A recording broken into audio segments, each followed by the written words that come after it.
नमस्कार दोस्तों, मैं अभिनव सिंह आ चुका हूं यूट्यूब के नंबर 1 एजुकेशन चैनल आकाश विजन एकेडमी पर फिर से आप सभी लोगों के लिए लेकर इंग्लिश के एक महत्वपूर्ण टॉपिक का सेंट्रल आइडिया, जो कि क्लास 10 के फेमस और वायरल सेंट्रल आइडियाज में से एक है।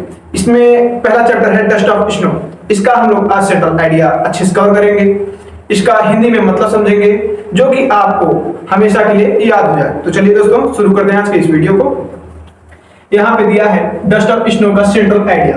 पहले तो आपको डस्ट ऑफ स्नो चैप्टर के जो पोएट हैं उनको याद रखना पड़ेगा, उनका नाम याद रखना पड़ेगा। तो चलिए हम लोग स्टार्ट करते हैं आज के सेंट्रल आइडिया को, जो कि स्टार्ट होता है dust of snow is a beautiful poem composed by Robert Frost। composed by का अर्थ होता है कि ये रॉबर्ट फ्रॉस्ट द्वारा लिखी गई कविता है, ठीक है। The central idea of the poem is that, जो इस पोयम की सेंट्रल आइडिया है वो बता रहे कि स्मॉल एंड सिंपल इंसिडेंट्स, जो छोटे और साधारण इंसिडेंट होते हैं या समय होते हैं, जो क्षण होते हैं, in nature can change. In nature can change मतलब जो प्रकृति में यह एक शक्ति होती है कि छोटे से छोटे क्षणों को, साधारण क्षणों को कैन चेंज बदल सकती है। किसमें बदल सकती है? इन पर्सन्स मूड, वो आदमियों का मूड का अर्थ यह है कि व्यवहार। यहाँ पे मूड को हम लेते हैं व्यवहार से। तो अर्थात प्रकृति के अंदर इतनी शक्ति है कि वो किसी भी व्यक्ति की मूड अर्थात व्यवहार को बदल सकती है एंड ब्रिंग पॉजिटिविटी, और उसके अंदर सकारात्मकता भर देती है इन लाइफ, उसके जीवन में। आशा है समझ में आ रहा होगा, समझते चलिएगा।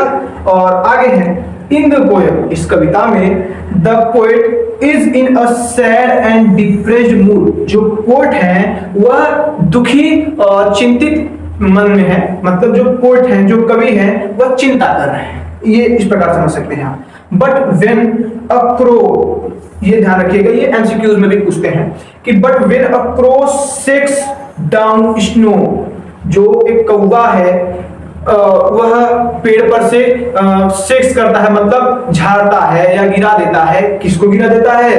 स्नो मतलब बर्फ के टुकड़ों को। अर्थात आप लोग समझ सकते हैं जो बर्फ के छोटे छोटे टुकड़े होते हैं, जो हल्के टुकड़े होते हैं।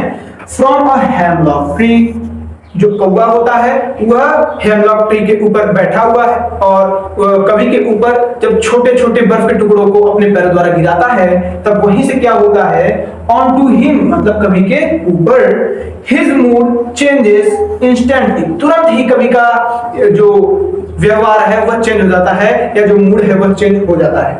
अगला है this small movement of nature, यह जो छोटा सा प्रकृति का क्षण था, छोटा सा प्रकृति का क्षण था, helps him to forget his sorrow, यह कवि की दुख को भूलने में मदद करता है एंड फील रिफ्रेश्ड, और उनको ताजा महसूस करवाता है। ताजा का अर्थ यह है कि पॉजिटिविटी, सकारात्मकता महसूस करवाता है।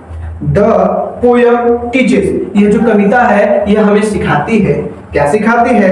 दैट इवन टीनी नेचुरल, जो एक छोटे सी प्राकृतिक इवेंट्स मतलब होता है समय या एक विशेष समय, ठीक है, can have a powerful and positive impact, उसके पास एक पावरफुल मतलब शक्तिशाली इम्पैक्ट मतलब कि प्रभाव होता है ऑन आवर इमोशंस, हमारे अनुभवों पर या हमारे समझने की क्षमताओं पर। तो अर्थात यहाँ पे कुल मिला जुला करके इस जो सेंट्रल आइडिया का सार है वह एक कहानी के है। अर्थात जो कवि है वह उनका मूड दुखी है, अर्थात वे दुख और चिंता से भरे हुए हेमलॉक ट्री के नीचे खड़े हैं, और जो ऊपर एक कौवा है वह उस डाल पर से बर्फ के टुकड़ों को गिराता है, जिससे कवि का मूड चेंज हो जाता है, व्यवहार चेंज हो जाता है। और कवि यहाँ पे यह सीखते हैं कि जो छोटे छोटे प्राकृतिक क्षण है वह किसी भी क्षण किसी भी व्यक्ति का